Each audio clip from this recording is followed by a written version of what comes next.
Hello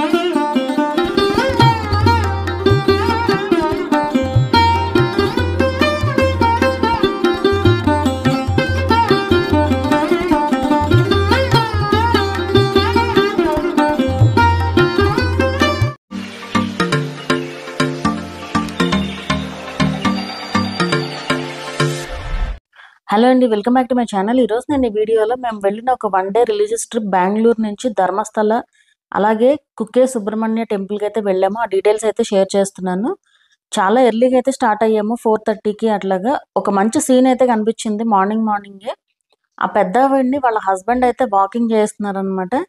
ఆయనకే చేతిలో కర్ర ఉంది నడవడానికి, దాంతోపాటు ఆవిడని కూడా నడిపిస్తున్నారు. చాలా క్యూట్గా అనిపించింది. ఈ జనరేషన్ వాళ్ళు నేర్చుకోవాల్సింది చాలా ఉంది ఇలాంటి వాళ్ళని చూసి. ఇక మన ఈ ట్రిప్ విషయానికి వస్తే గనక బెంగళూరు నుంచి ఎర్లీ మార్నింగ్ అయితే ట్రాఫిక్ ఉండదు కాబట్టి ఒక 5 అవర్స్ అయితే చూపించింది అనమాట ఇంటి దగ్గర నుంచి ధర్మస్థలకి. ముందు ధర్మస్థలకి వెళ్ళాక ఆ తర్వాత కుక్కేకి అయితే వెళ్ళామన్నమాట. అలా వెలుగు వస్తూ ఉంది స్లోగా. లాస్ట్ ఇయర్ కూడా సేమ్ ఇదే రోజుల్లో ఈ టెంపుల్స్కి అయితే వెళ్ళాము.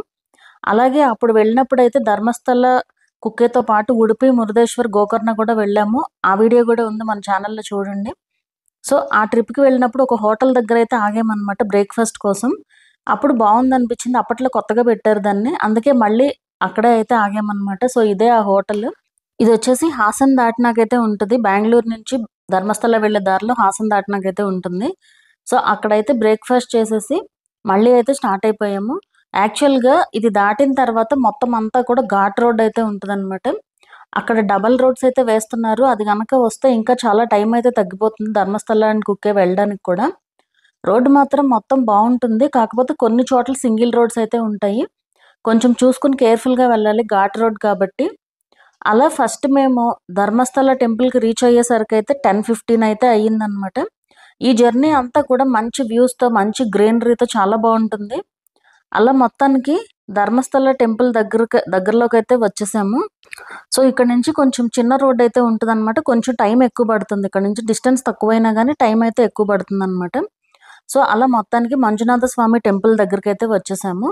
సో ఇక్కడ కనిపిస్తుందే ఆ మంజునాథ స్వామి టెంపుల్. పురాణాల ప్రకారం ఈ టెంపుల్ స్టోరీ విషయానికి వస్తే 800 సంవత్సరాల క్రితం ఈ ధర్మస్థలాన్ని కుడుమ అని పిలిచేవాళ్ళు.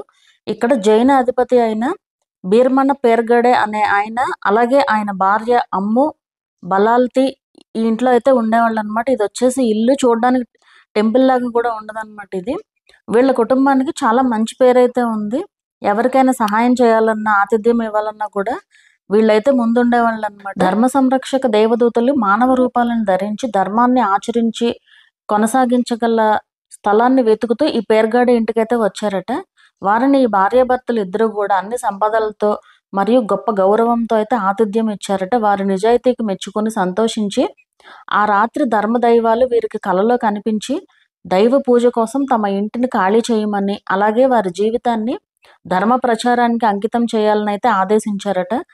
ఇంకా వీళ్ళు ఎటువంటి ప్రశ్నలు కూడా అడగకుండా కొత్త ఇల్లు అయితే నిర్మించుకుని నేల్యాడి బీడు అనే ప్లేస్లో దైవాలను పూజించడం అయితే ప్రారంభించారు. అలా వారి ఇల్లుని ఇలా ధర్మక్షేత్రంగా అయితే మార్చారు. ఆ తర్వాత నలుగురు ధర్మదైవాలు కాలరాహు, కాలార్కై, కుమారస్వామి మరియు కన్యాకుమారిలకు ప్రత్యేక మందిరాలు అయితే నిర్మించారు. ఈ మందిరాల్లో ఆచారాలు నిర్వహించడానికి బ్రాహ్మణ పూజారులను అయితే ఆహ్వానించారనమాట. ఈ పూజారులు పేర్గాడేను ఈ దైవాల పక్కనే ఒక శివలింగాన్ని కూడా ప్రతిష్ఠించమని అయితే కోరారంట. ఆ తర్వాత మంగళూరు దగ్గరలోని కద్రి నుండి మంజునాథేశ్వర విగ్రహాన్ని అయితే తీసుకురావడానికి వారి సామంతుడు అన్నప్ప స్వామిని అయితే పంపించారు. అలా శ్రీ మంజునాథ స్వామి ఆలయం అయితే నిర్మించబడింది. ఈ టెంపుల్ అంతా కూడా హెగ్డే ఫ్యామిలీ వాళ్ళ పర్యవేక్షణలో అయితే ఉంటుంది. ఒకరోజు దేవరాజ హెగ్డే గారు ఉడిపిలో ఉన్న శ్రీ వడిరాజస్వామి గారిని ఈ గుడికైతే ఆహ్వానించారట. వేద ఆచారాలను పాటించడం, అలాగే హెగ్డే అందరికీ ధర్మంగా ఉండడం చూసి సంతోషించిన స్వామీజీ ఆ ప్రదేశానికి ధర్మస్థలం మరియు దాన ధర్మాల నిలయం అని అయితే పేరు పెట్టారంట. ఇది వచ్చేసి ధర్మస్థల టెంపుల్ స్టోరీ. మేము వెళ్ళిన రోజు అయితే ఫ్రీ దర్శనం లేదు. సో స్పెషల్ టికెట్స్ దర్శనం తీసుకుని లైన్లో వెళ్ళాలి. అండ్ వెయిటింగ్ హాల్ అక్కడ ఒక 2 అవర్స్ అయితే పట్టిందనమాట. 12:30కి మళ్ళీ స్టార్ట్ అయ్యి బయటకు వచ్చేసరికి 2 అయితే అయింది దర్శనం అయ్యి. దర్శనం చేసుకుని లంచ్కి అయితే వెళ్ళామన్నమాట. అక్కడ నుంచి బాహుబలి స్టాట్యూకి అయితే వెళ్ళాము. అది వచ్చేసి ఒక 1 కిలోమీటర్ లోపు అయితే ఉంటుంది. అక్కడ మేము మొత్తం అయితే అక్కడ ఆగలేదు, అంటే అక్కడ వరకు అయితే వెళ్ళలేదు, ఎందుకంటే లాస్ట్ ఇయర్ వెళ్ళాము. సో జస్ట్ అలా వెళ్ళేసి ఒక రౌండ్ అయితే వేసి వచ్చేసామన్నమాట. అక్కడ బయట నుంచి చూసి అయితే రిటర్న్ అయిపోయాము. ఇదివరకైతే ఈ బాహుబలి స్టాట్యూ దగ్గరికి వెళ్ళడానికి కంపల్సరీ స్టెప్స్ ఎక్కాల్సొచ్చేది. బట్ ఇప్పుడు డైరెక్ట్‌గా మనకి రోడ్ వే అయితే ఉందన్నమాట. సో, ఇలా డైరెక్ట్‌గా కార్స్ అయితే అక్కడి వరకు కూడా వెళ్ళిపోతాయి. పెద్ద నడక కూడా ఉండదు. సో, అక్కడి వరకు వెళ్ళేసి నెక్స్ట్ అక్కడ జస్ట్ ఇలా బయట నుంచే చూసి మళ్ళీ రిటర్న్ అయిపోయి నెక్స్ట్ వచ్చేసి అక్కడి నుంచి కుక్కే సుబ్రహ్మణ్య టెంపుల్‌కైతే వెళ్ళాము. ఇదొచ్చేసి 54 కిలోమీటర్స్ అయితే ఉంటుంది. 1 అవర్ పైనే పడుతుంది. ఈ టెంపుల్ 5000 ఇయర్స్ నాటిదని చెప్తూ ఉంటారు. సర్పదోషం ఉన్న వారికి, అలాగే పిల్లలు లేని వారికి కూడా ఇక్కడికి వస్తే వారు కోరుకున్నవి జరుగుతాయనైతే నమ్ముతూ ఉంటారు. ఈ ఆలయంలో కార్తికేయుడిని అన్ని సర్పాలకు అధిపతి అయిన సుబ్రహ్మణ్యుడిగా పూజిస్తారు. గరుడ బెదిరించినప్పుడు వాసుకి లాంటి ఎన్నో పాములు ఇక్కడ సుబ్రహ్మణ్యుని ఆలయంలో ఆశ్రయం పొందాయని అయితే చెప్తూ ఉంటారనమాట. మేము వెళ్ళిన రోజు ఈవినింగ్ అనమాట. కొంచెం వర్షం పడేలాగా ఉంది. అసలు వెదర్ మాత్రం చాలా బాగుంది.